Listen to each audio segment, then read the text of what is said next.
Salut à tous, c'est Pierrot, et aujourd'hui je vais vous parler de mon jeu du moment, et croyez-moi, c'est pas brillant. Et celui-ci n'est autre que le Marvel Avenger. C'est parti.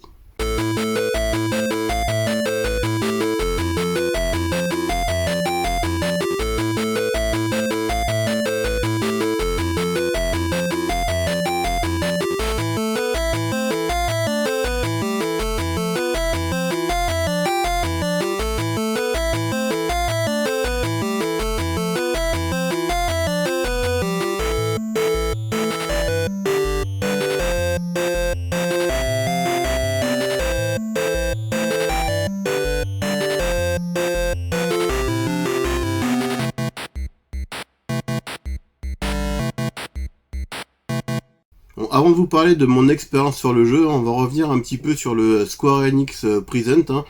Donc voilà, c'est pareil, ils nous ont annoncé des choses qui étaient pas très fameuses. Donc ils ont commencé par nous présenter Hawkeye, qu'on savait déjà. Ensuite, ils nous ont annoncé des nouvelles séries de missions pour pouvoir jouer avec nos héros bas level puissance. Donc c'est bien, mais ils ont dû en mettre deux. Donc si c'est pour jouer tout le temps les deux mêmes missions en boucle pour atteindre un niveau de puissance correct pour pouvoir faire autre chose dans le jeu, c'est pas cool.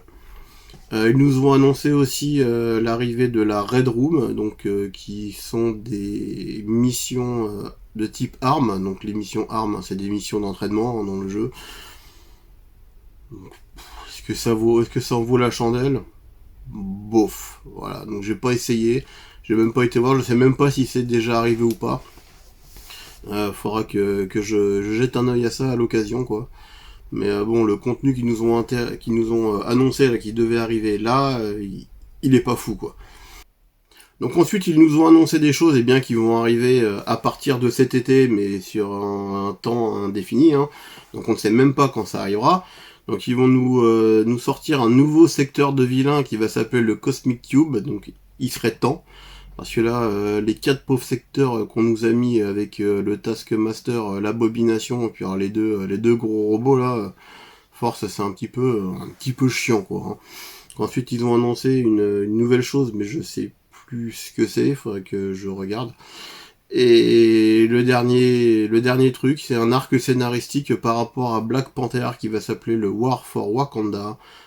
Et ça, je pense que ça va être pas mal. Donc ça va peut-être pousser un peu les gens à revenir avec un nouveau perso, un nouveau petit scénario, tout ça. C'est ce qu'il nous faut, voilà, c'est ce qu'il nous faut. Mais moi, malheureusement, donc pour ceux qui me connaissent, je suis patineur et complétiste. Et s'il n'y a pas de trophées qui reviennent dessus, eh bien je pense très sincèrement que je ne reviendrai pas, puisque le jeu ne m'a pas plu plus que ça, quoi. Disons qu'il me donne pas vraiment envie de revenir. Non. Et le dernier point que je voulais citer, c'est l'XP, soi-disant l'amélioration d'XP, qui en fait n'a pas été effective à la dernière mise à jour, et je dirais tant mieux. Donc Crystal Dynamics a dû écouter les joueurs, n'a pas n'a pas rendu l'XP évolutif, et tant mieux. Et franchement, je vais encore le redire, tant mieux. Donc là, ils nous ont proposé un truc qui, pour moi, est quand même plus logique. Après, voilà, donc là, ils ont annoncé que le niveau 50 allait être débloqué, donc on pourrait monter nos persos jusqu'au level 100. Donc, c'est très bien, mais quand? Il n'y en a toujours pas de date. Sans déconner, vous nous avez fait la conférence, mais il n'y a aucune date, rien du tout, rien de chez rien. Voilà, quand le jeu est sorti, vous nous aviez promis l'exclusivité de Spider-Man. Spider-Man, il est où? On l'a toujours pas. Donc est-ce qu'il a été annulé? Est-ce que... donc on sait pas. C'est le flou total, donc voilà. Donc voilà, donc c'est terminé pour cette petite aparté. Donc maintenant on va revenir un petit peu sur mon expérience sur le jeu et ce que j'en ai pensé et tout ça. On est parti. Par un beau jour de novembre, avec mon pote Mathieu, on se rend à la Paris Games Week, donc là où on retrouve notre grand pote Jerry. Et on commence à visiter les lieux, et puis là on tombe sur le pôle Marvel's Avengers. On dit allez, on va aller l'essayer, quoi, on va être cool et tout, on va voir ce que ça donne. Donc on commence à faire la file d'attente et tout, donc un moment assez long. Donc on arrive ensuite sur les bornes d'essai, quoi. Donc on arrive là, on commence à prendre le jour en main, là où on découvre en fait le tutoriel du jeu, hein. Donc c'est pas le prologue, mais c'est la partie juste après, hein. Donc pour ceux qui ont fait le jeu, vous saurez un petit peu de quoi je veux parler. Donc voilà, je vais vous mettre un petit extrait là, ou enfin quelque part, quoi. Ne vous inquiétez pas.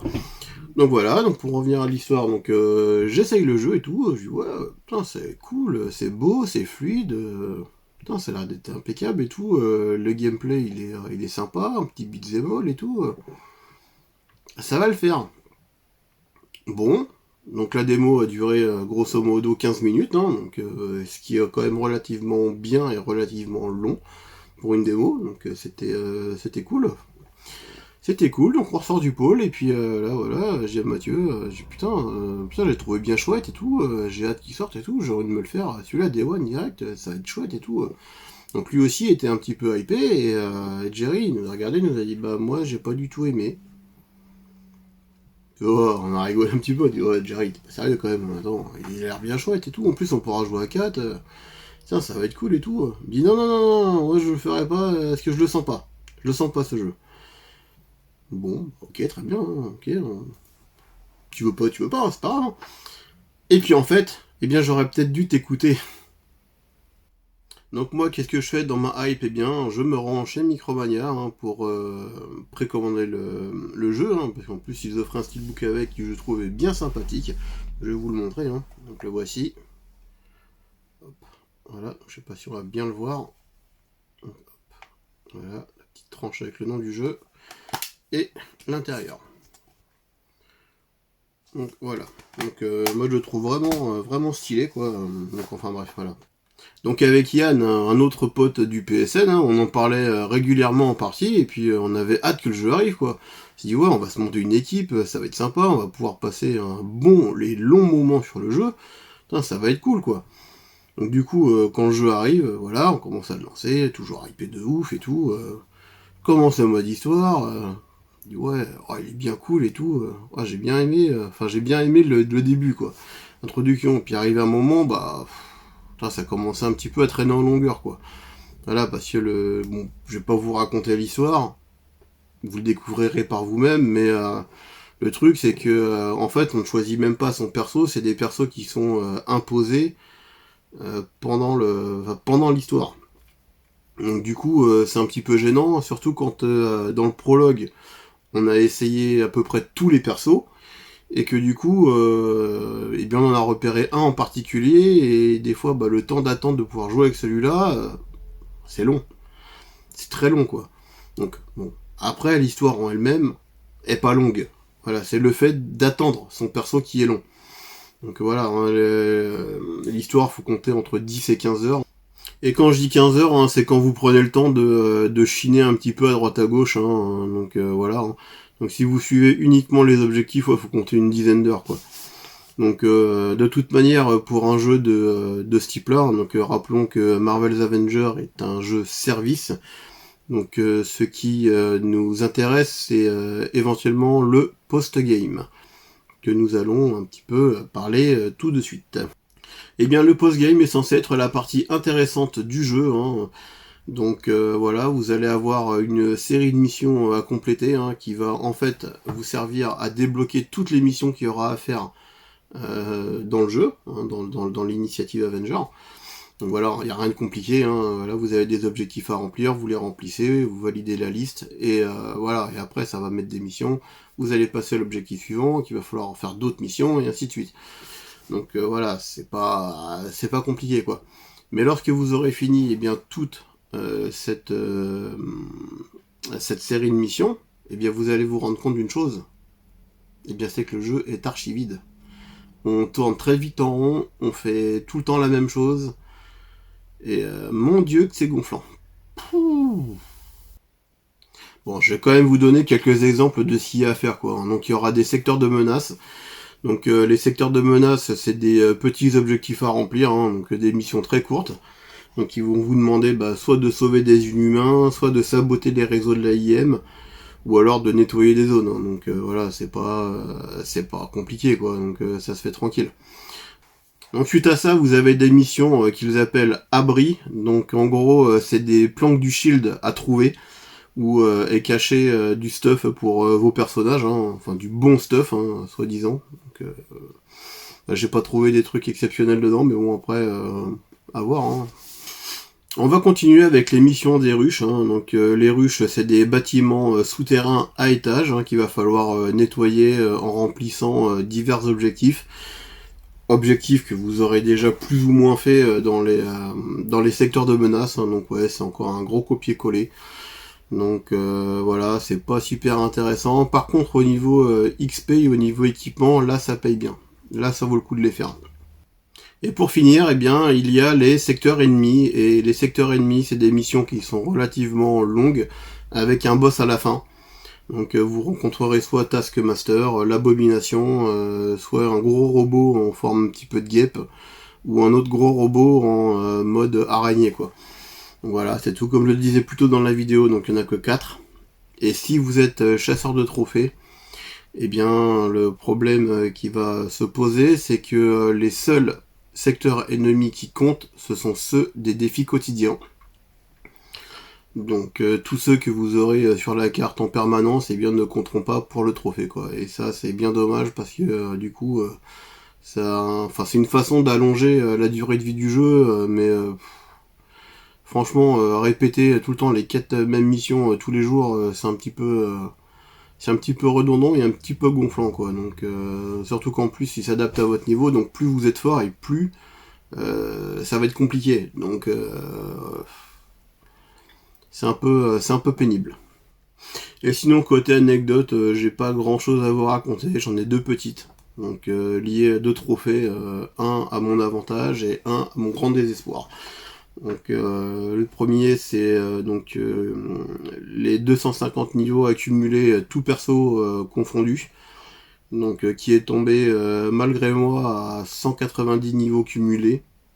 Donc, je sais pas pourquoi, j'étais parti pour faire une mission avec mon perso qui était full stuff, puissance et full niveau, quoi.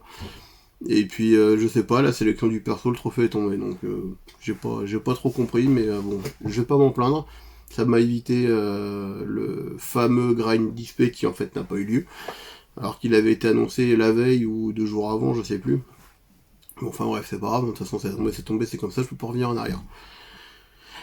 Et le deuxième, donc c'est le trophée des 5 ruches qui n'est pas tombé à 5 mais à 20. Mais là-dessus j'ai peut-être une explication, donc à voir après si c'est ça ou pas, hein, si ça se tient ou pas. Donc quand ils nous disent de finir donc des ruches, est-ce que les ruches héroïques ou les ruches élites comptent? Pas sûr, c'est peut-être que les ruches basiques. Donc comme j'ai fait pas mal de ruches élites et héroïques, me dit peut-être que celle-ci ne compte pas. Donc voilà, donc je verrai bien de toute manière quand mon trophée des 50 tombera, puisqu'il n'est pas encore tombé, et il me reste que ça, quoi. Donc voilà, donc là j'ai pris un compteur quand la cinquième est tombée, donc bah, maintenant je décompte dès que j'en fais une, et bien plus 1, plus 1, plus 1, plus 1, puis bah, on verra si à 50 ça tombe ou pas. Voilà, voilà. Alors Marvel Avenger est-il bon ou mauvais? Alors, j'ai pas trop envie de répondre à cette question parce qu'en fait tout dépend de la manière dont vous allez l'attaquer.